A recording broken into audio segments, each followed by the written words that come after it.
Argentina and France. Same group, final match day. Argentina wins, France wins. Both teams, 7 points. Both teams, same goal difference. Both teams, same number of goals scored. One of them is going home, and neither team lost a single game to get there. Here's a truth most fans don't know until it's too late. In a World Cup group, you can go unbeaten and still be eliminated. Because when 2 or more teams finish level, FIFA doesn't flip a coin first. It runs through a ladder, and every rung on that ladder can end your tournament. Rung 1, points, win equals 3, draw equals 1. This sorts almost everyone, but not always. Rung 2, goal difference. Total goals scored minus total goals conceded across the group stage. This is why teams run up the score in the 89th minute against already eliminated opponents. It isn't disrespect, it's survival. Rung 3, goals scored.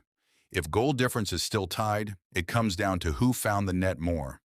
Not who defended better, who scored more. Rung 4, and this is the one nobody talks about, head-to-head results.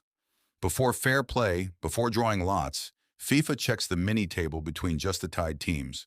Their match against each other in isolation can override everything else on paper. Rung 5, fair play points. Yellow cards, red cards, second bookings, all converted into penalty points. A team can play the entire tournament without losing and still get knocked out because of 2 reckless tackles in June.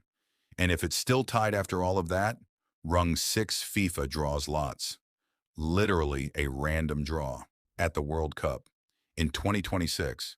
So next time a team parks the bus and plays for a 0-0 draw, understand what they're actually doing. They're not just avoiding a loss, they're protecting a number 3 rungs down a ladder most fans never even knew existed. Comment the team you think gets eliminated on tiebreakers this summer.